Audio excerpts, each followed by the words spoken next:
Hello everyone, आज हम 7th class का चैप्टर न्यूट्रिशन इन एनिमल आगे कंटिन्यूस स्टडी करने जा रहे हैं। तो चलिए हम चैप्टर को स्टार्ट करते हैं। आज का हमारा जो फर्स्ट टॉपिक है दैट इज़ टिथ कि हम टिथ के बारे में जानेंगे कि कितने टाइप के टिथ होते हैं, उनके फंक्शन क्या हैं। तो चलिए स्टार्ट करते हैं। तो जैसा कि आप डायग्राम में देख रहे हैं, मैंने 4 टाइप्स के टिथ शो कर रखे हैं। दैट इज़ फर्स्ट जो है incisor, second canine, third premolar and fourth molar. तो चलिए वन बाय वन हम आगे इनके बारे में डिस्कस करते हैं। तो जैसा कि आप जानते हो कि जो टिथ का मेन जो फंक्शन है वो क्या होता है कि वो फूड पार्टिकल्स को, जो फूड जो मॉलिक्यूल्स हैं उनको स्मॉल पीसेस में कन्वर्ट करने के लिए क्या होता है, हेल्पफुल होते हैं। तो चलिए देखते हैं। जैसा कि मैंने बताया कि जो हमारे माउथ है उसमें 4 टाइप्स के क्या होते हैं, टिथ होते हैं। तो चलिए फर्स्ट जो है हमारा वो क्या है, इंसीजर टिथ्स। तो देखिए the incisor are for biting and cutting the food. कि जो इंसीजर टिथ है वो बाइटिंग और कटिंग करने के लिए क्या होते हैं, हेल्पफुल होते हैं। अगर मैं सेकंड वन की बात करूँ दैट इज़ कैनाइन। तो कैनाइन का यूज़ क्या है, the canine are for biting and tearing the food. कि ये चीट फाड़ करने के लिए क्या होते हैं, काम आते हैं। और ये जो कार्निवोर्स जो होते हैं, जो एनिमल ईटिंग जो एनिमल्स होते हैं, उनमें कैनाइन बहुत ही शार्प होते हैं, जिसकी हेल्प से वो एनिमल्स को क्या करते हैं, किल करते हैं। अगर मैं बात करूँ थर्ड जो हमारे टिथ है प्रीमोलर एंड मोलर, जो हमारा फोर्थ जो टिथ है टाइप का, मतलब फोर्थ टाइप जो है हमारे टिथ का, तो इन दोनों के जो क्या है फंक्शन सेम है। Both are required for chewing and grinding the food. की उसको च्यूइंग करने के लिए, चबाने के लिए और मिक्स करने के लिए यूज होते हैं।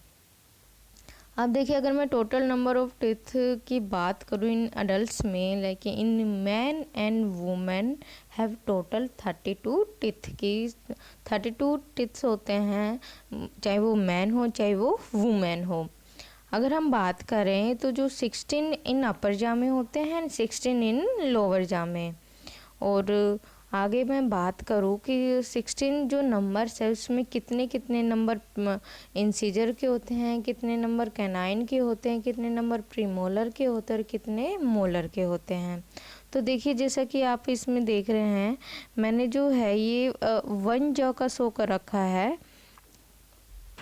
जो ये वाले जो नंबर हैं ये 1 जो के हैं, और ये वाले जो नंबर है वो दोनों मीन्स बोथ जो के नंबर हैं। तो अगर हम बात करें तो देखिए 4 जो हैं वो 1 जो में प्रेजेंट है इंसीजर। अगर बोथ जा की बात करें तो दोनों में मिलके कितने हो गए, वो 8 हो गए। अगर 2 कैनाइन 1 जो में प्रेजेंट है तो बोथ जो में कितने हो गए, 4 हो गए। अगर 4 प्रीमोलर 1 जो में प्रेजेंट है तो बोथ जो में कितने हो गए, 8। अगर 6 मोलर्स अगर 1 जो में प्रेजेंट है तो बोथ जो में मिलकर कितने हो गए, 12। तो ये जो ओल है, ये ओल जो है डिटेल क्या है, टिथ के बारे में है। अब चलिए हम जानते हैं कि जो ये कहाँ कहाँ सिचुएटेड होते हैं। तो जैसा कि मैंने बताया था कि जो इंसीजर है वो हमारे फ्रंट जो 2 टिथ होते हैं वो कहलाते हैं, और जो उनके साइड में फिर जो टिथ होते हैं उनको हम क्या बोलते हैं, कैनाइन बोलते हैं। तो क्या हो, जो ये जो है क्या है, कैनाइन हो गए। अब अगर मैं बात करूं कि जो प्रीमोलर है तो वो कैनाइन के आफ्टर दैट मीन्स यहाँ पर, और ये जो शो कर रखे हैं ये क्या है, हमारे प्रीमोलर्स होते हैं। और जो लास्ट वन जो होते हैं, जो 3 जो टिथ जो शो कर रखे हैं दैट इज मोलर। इनको जो लास्ट नंबर जो होते हैं उनको विजडम टिथ भी बोलते हैं, अक्ल जाड़ भी बोलते हैं। तो ये चलिए ये देखो, ये सब ये जो है पूरा डायग्राम जो हमने शो किया है वो है टिथ के बारे में, कि कहाँ कहाँ इंसीजर होते हैं, कैनाइन होते हैं, premolar and molar teeth present होते हैं। तो चलिए आगे हम देखते हैं कि जो मिल्क टिथ होते हैं वो क्या होते हैं, और परमानेंट टिथ जो होते हैं वो क्या होते हैं। तो जैसा कि मिल्क टिथ की बात करूं तो ये 20 नंबर्स होते हैं, मीन्स 20 इनके नंबर होते हैं। और ये जो हमारे जो बचपन के जो दांत होते हैं उनको ही हम क्या बोलते हैं, मिल्क टिथ। जो first set of teeth which grow during babyhood are called milk teeth. कि जो हमारे जो बचपन में जो फर्स्ट सेट जो हमारा आता है टीथ का, उसको हम क्या बोलते हैं, milk teeth. After that age of 6 to 8 year milk teeth fall off, कि जब 6 से 8 साल का जब बच्चा हो जाता है तो उसके जो टीथ है वो वन बाय वन क्या होते हैं, मिल्क टीथ क्या होते हैं, फॉल ऑफ होते रहते हैं, मीन्स टूटते रहते हैं। और ऐसे ही जब वो टूटते रहते हैं तो जो न्यू जो टीथ आते हैं, ग्रो करते हैं, वो क्या होते हैं, परमानेंट टीथ। अगर मैं परमानेंट टीथ की बात करूँ तो ये 32 इन नंबर्स होते हैं, मीन्स इनके 32 नंबर्स होते हैं। तो देखिए जो परमानेंट टीथ है, after milk teeth second set of teeth arises that called permanent teeth, कि जो मिल्क टीथ के बाद जो सेकंड सेट आता है उसको ही हमने क्या बोला है, परमानेंट टीथ। तो चलिए अब आगे हम जानते हैं टूथ डिके, मीन्स जो दांत हमारे ख़राब हो जाते हैं, सड़ जाते हैं, वो कैसे क्या होते हैं। तो देखिए tooth decay is the process in which tooth becomes rotten due to the formation of cavity inside tooth, कि जो हमारे दांत हैं वो क्या हो जाते हैं, रोटन मीन्स सड़ जाते हैं। वो किस लिए, due to the formation of cavity, अगर उनमें क्या हो जाते हैं, होल बन जाते हैं तो दांत हमारे क्या होने लग जाते हैं, सड़ने लग जाते हैं। उसी को हमने क्या बोला है, टूथ डिके। अब देखिए it occur when we do not clean teeth after eating something means food, कि अगर ये किस लिए होता है कि अगर हमने कुछ खा लिया, मीठा, नमकीन, कुछ XYZ कुछ भी खा लिया और हमने अपने दांत को साफ़ नहीं किया, तो वो जो फूड पार्टिकल्स है वो हमारे दांत में क्या रह जाते हैं और जिनके कारण क्या होता है, कैविटी बनना स्टार्ट हो जाती है, क्योंकि दांतों में क्या हो जाते हैं, बैक्टीरिया ग्रो कर जाते हैं। और वो बैक्टीरिया क्या करते हैं, एक एसिड सिक्रेट करते हैं, जिसके कारण हमारे जो दांत हैं वो टूटने लग जाते हैं। जो अपर जो लेयर होती है टीथ की वो टूटने लग जाती है और उसमें क्या बन जाता है, एक होल। तो देखिए जो थर्ड पॉइंट जो मैंने शो कर रखा है, bacteria grow in this condition which secrete acid by which tooth decay start, कि वो बैक्टीरिया ग्रो करने लग जाते हैं और वो क्या सिक्रेट करते हैं, एसिड, जिसके कारण क्या होता है, टूथ डिके क्या हो जाता है, स्टार्ट हो जाता है। अब जैसे कि मैं जैसे डायग्राम में देखें तो फर्स्ट ऑफ ऑल हम टीथ का डायग्राम देखते हैं कि कैसे क्या होता है। तो देखिए जो टीथ है ये गम मैंने शो कर रखा है, और अगर हम यहाँ से स्टार्ट करें, एनिमल मीन्स जो वाइट पार्ट जो आप देखते हो टीथ का, उसको हम क्या बोलते हैं, एनिमल, और ये बहुत ही हार्ड होता है और वाइट इन कलर होता है। आफ्टर दैट जो होता है उसको हमने क्या बोला है, डेंटाइन। और फिर जो है हमारा थर्ड वन जो है वो है पल्प कैविटी, मीन्स जो कि नर्व्स वगैरह जो कंटेन करते हैं, उसको हम ब्लड वेसल्स जो होती हैं उसको हमने क्या बोला है, पल्प कैविटी। आफ्टर दैट अगर हम बात करें, जब टूथ डिके होता है तो हमारा ये पार्ट जो होता है वो बहुत ज़्यादा अफेक्टेड होता है।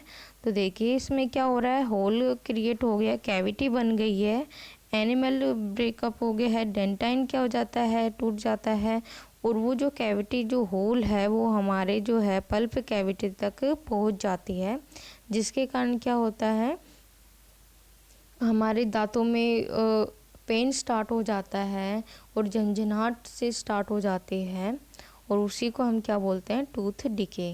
तो देखिए tooth cavity reaches pulp cavity, means जो टूथ जो कैविटी होती है, मीन्स जो होल होता है वो हमारे पल्प कैविटी तक क्या हो जाता है, पहुंच जाता है।